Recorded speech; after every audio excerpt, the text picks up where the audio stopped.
welcome to another edition of the Heavy Duty Hub podcast. I'm Jeremy, And I'm Chris. and today we have another guest with us. As a guy I've known for a long time, he's been around the industry for a while. We have Mr. Ed Ervin with us today. Ed, glad to have you on the show. Could you tell everybody that's listening right now a little bit about yourself, please? Sure. Yeah. I'm Ed Ervin, and I got fortunate. I'm the commercial truck instructor here at the ATD Academy, Division of National Automobile Dealers Association. And believe it or not, just like you, Jeremy, I've been in this business for my whole career, and really been blessed with this job. Been here about 7 years, and I get the pleasure of teaching future commercial truck dealership leaders. They come through the academy, a 6-week course, that goes over a course of about 11 months, and uh, pretty much positions them to become general managers, fixed directors, and different areas within the organization there. But really happy to be here with both you and Chris today. Looking forward to our discussion. Yeah, glad to have you on. I went through the academy back in 2017. It's a wonderful course to take. So, with your experience, especially your history with truck sales, now that you're teaching the academy, you see a lot of dealers that come through. So, with all the turmoil in the world today, what's the outlook across North America as far as you see with truck sales, new, used? And I know today we're going to concentrate on truck because that's your specialty. This applies to equipment, trailers, it applies to, whatever kind of units you're selling. So, what do you see as far as the dealer's outlook right now for that? I mean, I think the two words I would use: cautiously optimistic. I almost feel, as you know, we're coming in towards the end of the first quarter. We had some really positive signs, Jeremy. I mean, the spot rates from November kept creeping up, which is a good thing. We've had our challenges with the rates. Rates kind of dictate, the overall, uh, demand for our trucks, and they were starting to tick up, which had everybody pretty optimistic. And as I went into show, and this past month I've been doing some classes. uh you know Everybody was optimistic, but then all of a sudden, I say that cautiously, we have this situation with Iran, and one of the bigger components of our industry is diesel fuel. Right? And all of a sudden diesel fuel goes up over $1, from where it was. And that's such a big component of what our end users use in their equation, that everybody's now kind of on the sort of sitting on the sidelines trying to see what the heck's going to transpire with it. So I feel like uh, there are a lot of signs. Regulation. When you think about that, the EPA kind of made where they're going to be. There's some consistency there, but I still feel like people are a little bit on that sidelines, kind of waiting for things to happen. So we'll see what happens. Yeah, definitely. It impacts everything in our world, right? Oil and fuel, absolutely everything. So, with that being said, right now, what do you think is one of the biggest opportunities for salespeople? Is it training and sales tactics? What do you think the biggest opportunity is for them to go after right now? I think when you look at, and I'm coming off, actually, we just had last week I had in week 4, which is our used trucks. And, we started talking about, in training and things of that nature. And they're in obviously getting some training. Um, you know, I think really one of the bigger discussions that we kind of been focusing on is CRMs. Everybody in these dealers is not acclimated to actually using the CRMs. I've got people in the class, a portion of them are using them and getting some really good results with them. I've got other people that have them, but they aren't using them, and trying to get the sales force to understand the power of the CRM and how much information, and it's all in one space, so that you can have really good information to, talk about with your end users, and get a better understanding of what they're trying to do. And that I really feel like is a big training opportunity. I look at myself. I went through and I didn't leverage the CRM. We had a CRM at the dealership I was at. I just did not leverage it. And I think a lot of it had to do, Jeremy and Chris, I really felt like a lot of it had to do, nobody trained me how to use the Yeah. CRM. You Yeah. know, Technology is only as good as what we can use it. And if Yeah. somebody doesn't teach us how to use it properly, then we get discouraged and frustrated. And what do? We just set it off to the side and just keep doing what we've been doing. I lucked out. I had a person when I left the last dealership I was at. Uh, I was on the road, and they really were all bought in to their CRM. Salesforce was the actual CRM, and once I had somebody patiently work with me to understand how it operates and how it could be a benefit. I think the light went off in my head, and then all of a sudden, when you start using tools, and tools allow you to get more business, and in turn make my paycheck bigger, well then heck, I'm all in on that. I don't think anybody is going to walk away from that anything, but it's all too often with technology, and I'm sure you see it on your front, in your consulting, is people don't realize the power of the technology, and then Yeah. understanding how to leverage it to their advantage. And I think Yeah. that's really where I like to see, uh, some of our sales force to start utilizing and leveraging that. Yeah, So, that's the one thing we run yeah. into every single day. When we walk in the door, they're always complaining, well, we can't do this, we can't do that. And then once you tell them, well, no, you can, and here's how, it like opens up a whole new world to them. Like you said, Yeah. the technology is there. The training on how to use it isn't necessarily always there. Well, Correct. and Ed, I was going to ask you because you really brought up a good point, right? How you weren't leveraging it to the fullest. So, and this is an opinion question. So, what percentage of trainees that come through the academy that you instruct do you feel that have a CRM? What percentage do you feel they're using of that CRM before you come in? How much of it? Well, let's put it this way. I was at a conference this past September, and I remember very distinctly being at this conference. And this was actually involving DMSs, not CRMs.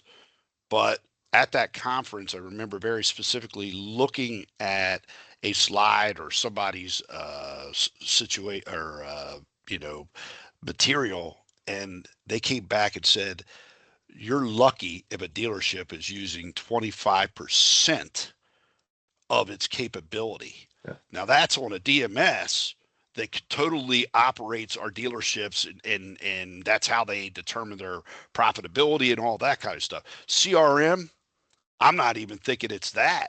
I would venture to tell you that it's probably below that 25%, just because, once again, it's people not understanding the technology, and nobody sitting down with them on a patient level and going through it and allowing them to sort of learn it, and then coming back, not just, you know, being there that first day and going through that technology. It's coming back a month and a half, 2 years. What questions do you have? What can we do to make this easier for you? So I mean, I tend to think it's a long term process. I mean, for me to get up on that sales force, it took me about 6 months. But I was meeting with my manager, and he was explaining what stuff his expectations of me, and then we would go through it. And when I ran into an issue or problem, I could reach out to him, and he would explain, okay, this is how you put this into the system, patiently. And once again, by 6 months, then all of a sudden I'm starting to see, man, this thing knows when I'm supposed to be following up. I could put all this stuff in one place. That was the problem before. I mean, back in the day when I got started, I'm walking around with a day planner and I'm trying to decipher my penmanship. it was tough. Trying to write Well, notes as you're driving down the yeah. road. Well, I can remember Jeremy at the front counter of one of the dealerships we worked at, and he had this big pad of paper, and he would flip that thing over, and he had all of his parts information on there. How you kept up with that, beyond me. Crazy times. he still does it, just so you know. I do. Ah. I do. It's just not parts anymore. There it is. See? Right. Exactly. Exactly. Good for So, you. like, and Jeremy brought up a good point. One thing we instruct when we are with dealers and in dealerships is that it's only, whether it's a DMS or a CRM, it's only going to be as good if you feed it good information. And that, I think, is really the underutilized or misunderstood piece of that, right? It kind of can become a trash can. You got And it. Garbage in, garbage out. You got it. Yes. So, really, I think educating people on the importance of putting good vetted data in, then when you use it for reporting, it's going to give you great data to make decisions and drive sales planning. That to me is really the key focus. When we go in and we're talking about a DMS and just the importance of putting that good information in. And 30% is the number I use about what percentage they actually use of what a DMS is capable of. Right. It's a low percentage. Yeah. I mean, I can remember once again, we were using Salesforce. He called it Salesforce sanitation, to your part, about making sure that the data you're putting in there, because you're only as good as what that data is in there. So to your point, it's really, really important that we're putting in stuff that's right. I mean, you just don't start loading up lead after lead after lead to make yourself look like a rock star, only to find out that these are leads that are 3 states removed, and the likelihood of you selling that person is way, way off. I mean, so to your point, you really need to put in good, valuable information, and you got to make sure everybody on the team's doing that. You get somebody else on the team that's looking to skew their numbers to make themselves look good, and they're just putting in a bunch of junk. It's garbage in, garbage out. To your point, Yep. Chris, really, really Yeah. important point there. I would agree. Yeah. So It's funny you mention that, because that is one thing we really harp on when we're doing our instructing. Is it doesn't matter if the number's ugly. It doesn't matter if you think it doesn't look right. It has to be accurate, because it's going to affect everything you do going forward. So if you're throwing false numbers in there to make yourself look better, the department look better, because you don't want to see something in the red on your statement, you're hurting yourself in the long term. The numbers have to be accurate. It's Chris knows this. He's heard it ad nauseum. My favorite thing. There's no emotion. It's fact, math, and logic. Facts, math, and logic. Put the right stuff in, you're going to get the right stuff out. And having that system set up properly in the first place, and then getting that data into it is imperative if we're going to be successful. very much so. I mean, accuracy is everything. It's interesting you brought up the fact and the logic. One of the things we're really trying, and then coming off week 4, is trying to get our dealers to understand that our used trucks are investments. Yeah. And, because all too often what we'll see, and I saw it last week, some trucks that dealers had way, way a lot longer than they wanted to. And the reality of it always came back to, well, we really wanted to get this new truck, or we had to we've been sitting on this new truck, and and it's like, all right, well, if you're going to make that decision, I'm good with it. Take the emotion out. If you know the money's bad on this trade, but don't just sit it out there in the yard and think it's going to Yeah. magically disappear, or somebody's going to walk in and it's priced out in left field. It's just not going to happen today.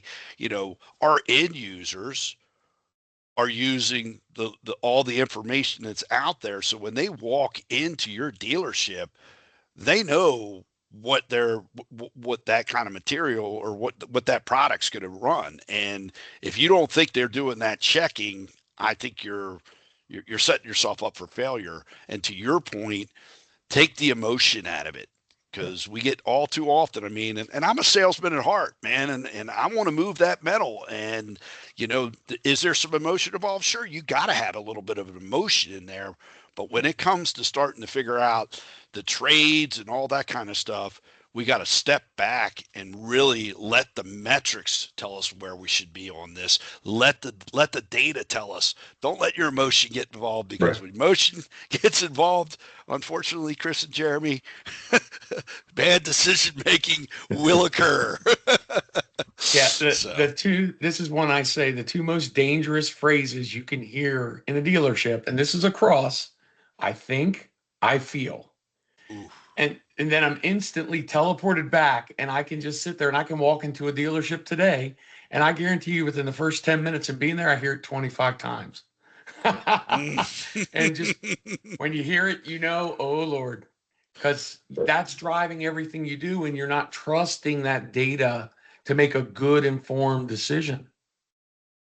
yeah, I mean, you guys come from that parts department, and when we do parts week, and it's getting them to understand that, and we're more teaching to a higher level. They're not going to get as much into the weeds as you two get into the weeds with them, but getting them to understand that every part that we stock in our dealership is predicated on demand. And if we're stocking it based on demand, and that demand comes from people coming in and asking for it, and you got lost sales and all those things that you all and I know. But at the end of the day, let the DMS do the heavy lifting here. It's going to tell you you need this widget on your shelf, or it's going to tell you we don't have enough demand to have that widget on the shelf.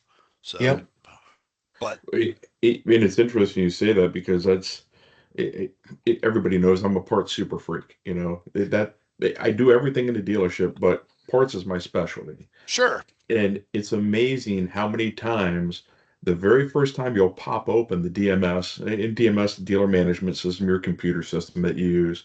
But when you pop that DMS open, you'll see that their settings are so off base. Again, everything in a parts department, everything in a dealership, it's fact, math, and logic. And if you have those right, correct settings and you put the right information in, everything's going to be okay. But when you walk in and you see these inventory settings and the way that they are, it just boggles the mind. It's like, no wonder these things aren't coming in properly. You're always out of things. You're always scrambling to try and fill orders. You're pushing trucks in and out of the shop, trailers, equipment because you don't have the parts on the shelf. So again, kind of circling back around to that technology piece of this, it's there. It's unfortunate that there really isn't a lot of skilled training in our industry. There's training on how to sell a truck or a part. There's training on the benefits of that truck or part, but there's really a lack in how do you become a parts manager? What are the things you need to do? A service manager, what are his daily routines? A truck salesman, a truck manager, a GM, what are you supposed to do on a day-to-day basis to ensure not only that you're doing what you're supposed to be doing, which is selling product, sure. but that you're ensuring that the longevity of the dealership stays intact and you're doing what you need to do to keep that moving forward. It's and that's you're doing it at the academy. We're doing it for key advisors. There is such a satisfaction in being able to go in and give that knowledge or teach, how to use these systems and how to better themselves and better their dealerships. Yep. And you know what? For salespeople, so much of it is so tied into their customer success. In other Yeah. words, if they can spec trucks and put things in there that allow that customer to succeed and have a more profitable business, be able to run more efficiently and all that customer becomes very loyal. We're a relationship business. So all of a sudden, you're setting him up for success. He's becoming more sticky to you. and then everything falls into place. And I feel like at at the at our academy, that's what I try to do with our students, is to try to give them a different perspective. And a lot of times those perspectives are coming from other students, but Right. recognizing that if they could get, do a couple little things, they're just small little things, they have really big impacts. And it's just a couple change in here. It's not overhaul a lot of times. It's just a little move, a little tweak here and a little push there, and let's see what we could do, and making those incremental changes, small little incremental changes, but big financial impacts. And I think that, trying to get them to understand that, and it's very rewarding, and I'm sure you see it on your end as much as I see it on my end, when they come back and I've given them a smart action plan, and they're like, you know what, that actually worked, and you know what, it did X in our department. And it's just like, yep, that's what it's about. It's those small little changes and getting to where we need to go to get up there. So Yeah. And I know we've been talking a lot, and we've been giving some great ideas and some great knowledge. I'm going to ask you a question. In your career, what do you think was the one thing that made a massive difference for you, either advice or one of those things where you stepped into it and you had to figure out how to get out of it and you said, I'm never doing that again? What's that one piece of advice you would give a salesman, or that one learning experience you had in your career which kind of changed everything for you? I would tell you that, in my opinion, and I've kind of said it before, but I really feel like discovery and sales process, one of the bigger things you'll come across is discovery.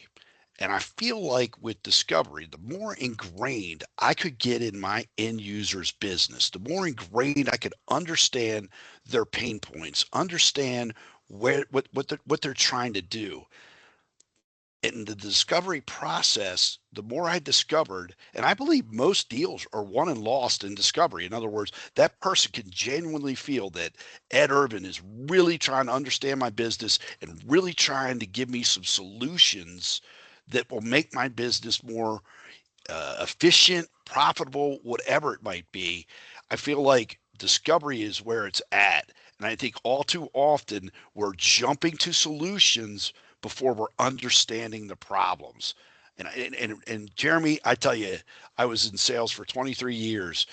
It wasn't until probably the last, I would say, 8 to 10 years, I understood the value of discovery and how that separated me from my competitors, differentiated me, and allowed me to go ahead and secure a lot of business. Because believe me, people know when that salesperson's vested in their business and understanding their business, it goes a long way. And we're relationship business. I mean, that's the beauty of the commercial truck industry. I Yeah. mean, it's the only industry I've been involved with, but you know what? I don't think I'd want to be involved with any other industry, because it's all about relationship. It's all about people. And I love the industry for that. And anytime I could position myself in understanding that customer's business and they got success, believe me, they were coming back to me. It wasn't a matter, it took a fumble, is what I refer to it. We had to, unfortunately, not do something proper within our fixed side that allowed another competitor to come in. Other than that, I really, really, my big point I would tell salespeople today: focus on that end user and understanding their business, and everything else kind of falls into place in my mind. It really does. And in our industry, whether it's heavy duty equipment, trailers, trucks, it is so drastically different than if you're going to go purchase a car. You're purchasing a car, you're just going point A to point B, you're driving a grocery store, driving kids around. When you're in the heavy duty industry, there are so many very specific jobs that you have to have that equipment spec'd correctly. You have to have the right engine, you have the right transmission, the right rear ends, the right payload of that piece of equipment. I don't think there's a lot of people that still get that in our industry because that's a lot of times you go in and you see, hey, here's a whole row of 10 brand new units sitting out there. And Right. it's like, hey, why are they sitting there? Oh, well, we're waiting for the rear ends because they spec'd them wrong and they had the wrong gear ratio. So now we're trying to swap them out. It is definitely very, very important in our industry to make sure that, like you said, you're getting the right piece of equipment into that owner. And you're right, it is relationships. We have such a small industry. It's a large industry, but it's a small community. Everybody knows everybody, or everybody has a connection somehow to somebody in this industry. So yeah, very, very valid points. I mean, when Well, you and I'm go ahead, sorry, Chris. Ed. I'm sorry. Go Well, ahead. Ed, I was going to say, just with the way you're speaking on this, and it makes perfect sense. Same with what Jeremy added.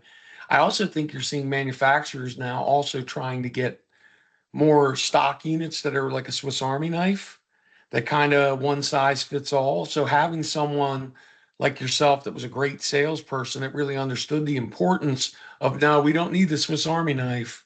We want to make sure we're specing it right for exactly the vocation you're doing. So you have a lot of that tug of war, I'll say, the customer side, the manufacturer side. So you need that advocate in the middle for the customer to make sure they're happy with the unit they get. Yeah, I mean, you think about, the reason dealerships are so successful is nobody knows that area better than the dealership and what area he works in, and what works here in Maryland versus what works in Maine are apples and oranges. And I mean, and then all the state regulations, nobody knows it better than our dealerships. And that's a real important thing. I don't think manufacturers, the reason dealerships came into being was the whole fact that manufacturers couldn't sell because they didn't understand the different marketplaces and the regionality of different vocations and all the other things. So, and those are unique to that area, and understanding that area and specing trucks that work in that area is really, really important. And I think it adds, and once again, it's understanding that person's business, understanding the laws of that state, and making sure that you're building something that's legal, that allows them to get adequate payload, and to get the product from point A to point B in the most efficient manner possible. So those are the things that we certainly concentrate on as a salesperson. So I've got like one or two really good questions left for you, Ed. So I need you Go to get ahead. your crystal ball out, All and right. what does the future hold for dealerships? And I'm going to say this, in the standpoint of, recently there's been a lot of news about some regulations getting much easier to do. Some of those emissions restrictions are getting lessened, but in other areas and aspects, they're getting much tighter. So with these changes, and who knows for how long, how does this impact commercial dealerships right now? And what does the future hold? I mean, I can remember this, and I'm sure you all are aware of it. In 2024, we had members that couldn't sell new diesel trucks. Once again, we're commercial truck dealerships, and our product, we represent an OEM, and the OEM was not building them, and they couldn't sell trucks in their particular area. So I think we're better off today than we were in 2024, Yeah. especially for those. And I think it really comes down to this. Um, Much of that was more or less on that particular area, but you know, being a part of ATD and the National Automobile Dealers Association, and how we work with local associations to protect the interest of our dealer members is uh, what we do here. So I'm more on educating and how they can improve their overall operation of their dealership. But we are here to support our franchise commercial truck dealerships, and that's what we do. And we really work hard on it. And I just feel like things are better now than they were then. But saying that, keep in mind, all it takes is what, 2 or 3 years, and we have a new administration that comes in and they decide to change stuff. I mean, I think it's really, really important that all dealerships, and whether it be on the light duty side or on the commercial truck side, which is what generally our audience is here, is involved with their association, not only on their local level, but on the national level, to make sure that we're protecting the franchises out there to allow them to succeed. So that's really where I feel like they've got to put a lot of, it's important that we watch over that, because there are threats out there. Believe me, there are threats. So last but not least, why would I want to come into this industry in 2026 and sell commercial trucks, in your opinion? You know, I'm a big believer, and we've talked about relationships, and I just don't know of any other industry out there that has the great relationships. And it's a really neat industry. I sold for 23 years, and it was, meeting with a refuse guy and specking a trash truck. And then 2 days later, I'm out meeting with a construction guy, and we're working on a triaxle dump truck. And then you got your over the road tractors, and you got your day. It's just so many different vocations that are tied into commercial trucks, and you get to see it all. And then you get all these different people that have, just uh, outstanding personalities and businesses, and what makes them go, and the things that they concentrate on. It constant change, but that's good. I like change. I wouldn't want to just keep doing the same thing day in and day out. Uh, Being a commercial truck salesman was is a great way to make a living. And once again, we've got this dealer workforce study that we put out every year, and we get a certain amount of dealers that are feeding us their data. And you know what? You can make a pretty darn good living being a commercial truck salesman. I mean, now, does it happen overnight? I would disagree with that. I think it takes a certain amount of time and a certain amount of persistence.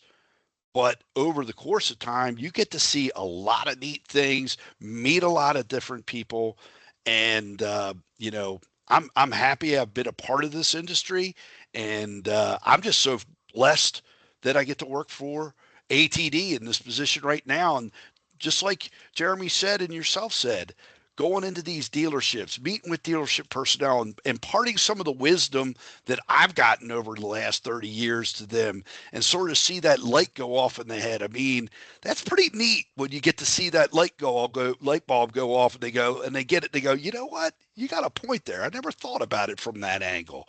And I mean, when you get that's the best feeling of all. Okay. Yeah. So, Awesome. yeah. Especially when you get that one difficult person that, your very first day doesn't want to have anything to do with you, doesn't want to listen, thinks you're full of hooey, and by the second, third, fourth meeting with them, like you said, that light goes off. You can see it in their eye. They're like, "Oh, okay, wait a minute. What yours says makes sense. It's starting to work. Things are starting to move." There's no better feeling in the world than that. Yep, I agree. I mean, it's a and our industry is just great. We're blessed to have that. So Yeah. And It's Ed, we've had a yeah, blast talking to you today.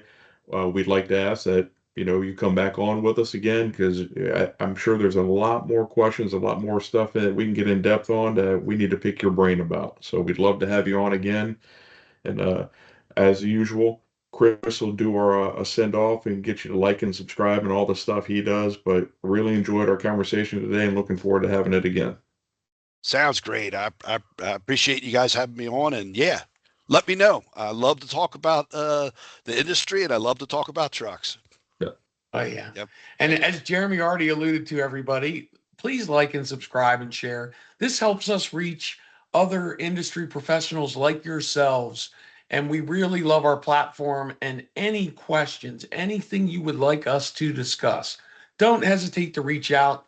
I'll provide all the links, our contact emails, as well as Ed's. So please reach out to all of us. Anything we can do for you, Thanks again for watching, and we'll see you on the next one. Thank you.